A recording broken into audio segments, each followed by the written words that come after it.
শ্রীযুত প্রদ্যুৎ কিশোর দেববর্মন তিনি সম্ভবত দিন দুয়েক আগে একটা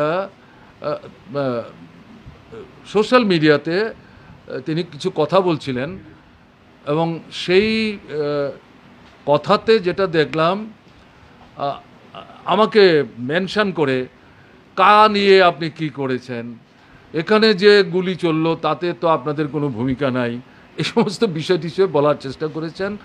আর হচ্ছে আপনারা 25 বছর সরকারে ছিলেন, ট্রাইবেলদের জন্য তো আপনারা কিছুই করেননি, রাজাদের বিরুদ্ধেই শুধু বলছেন, রাজারা কি কিছুই করেনি। এবং তারপরে ওনাদের যে অবস্থান আপনার এই গ্রেটার ত্রিপুরাল্যান্ড এটা নিয়ে তিনি তার অবস্থান ব্যাখ্যা করার চেষ্টা করেছেন, আর এই সাথে তার যে রাজনৈতিক বক্তব্য সেটা তিনি রাখার চেষ্টা করেছেন। এটা নিয়েও বিভিন্ন দিক থেকে বন্ধুরা বলছেন যে এগুলি তো আমরা জানি, কিন্তু আমাদের জানা দিয়ে তো হবে না, সাধারণ মানুষেরও জানা দরকার, কাজে প্রেসের সামনে এগুলি বোধহয় বলা উচিত হবে। আমি অন্যগুলোতে যাব না, আমি শুধুমাত্র এখানে যেটা বলবো যে কা নিয়ে যেটা বললেন আসলে উনি না জেনে বলে থাকলেও থাকতে পারেন, কারণ কায়ের আগে কিন্তু এটা ছিল সিএবি।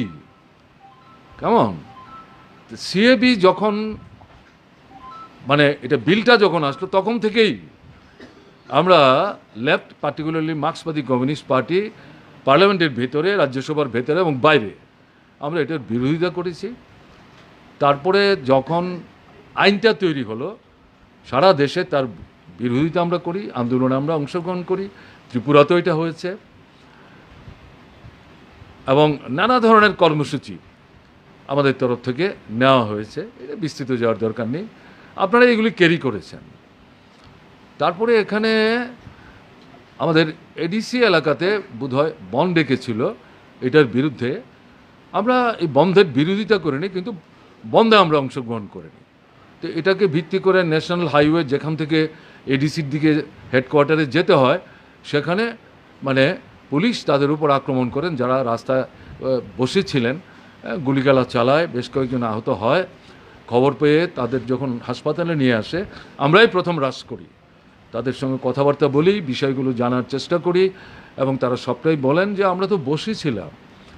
ঠিক আছে, কথাবার্তা বলার পর ওখানে সাংবাদিক বন্ধুদের কেউ কেউ ছিলেন জানতে চাইছিলেন, সেখানে আমাদের পজিশন আমরা ক্লিয়ার করি যে কায়ের বিরুদ্ধে আমরা ক্যাবের সময় থেকে আমরা বিরোধিতা করছি, সারা দেশে আমাদের প্রোগ্রাম হয়েছে, সিপিআইএম, লেফট, আমাদের যে মানে মনোভাবাপন্ন যে গণতান্ত্রিক সংগঠনগুলো তারাও ভূমিকা নিয়েছেন, এই লড়াইয়ে আমরা আছি।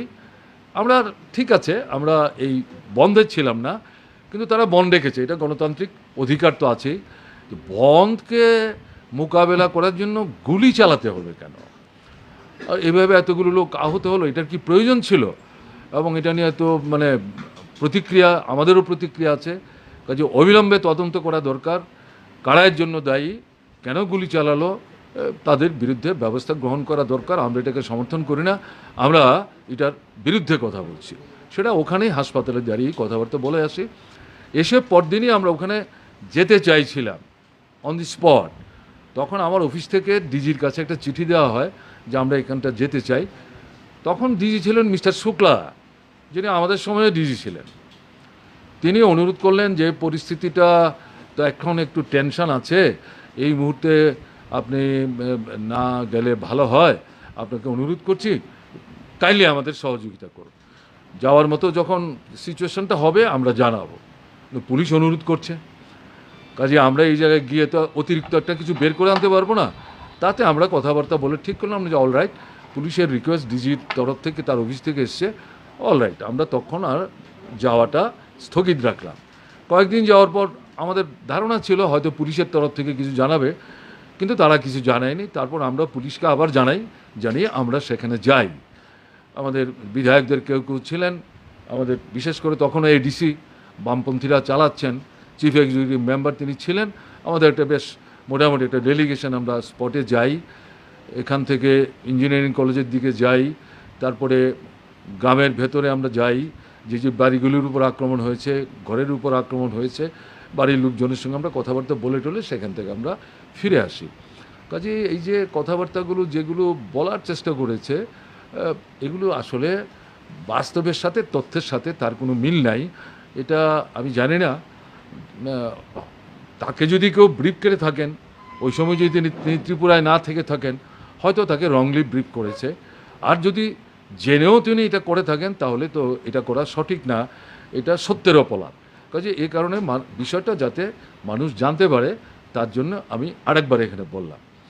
আর এডিসি সম্পর্কিত বিষয় বা এই নির্বাচনের পরে এডিসির তিনি দেখলাম বলছেন যে আমরা এখন ক্ষমতায় আছি, পাওয়ারে আছি।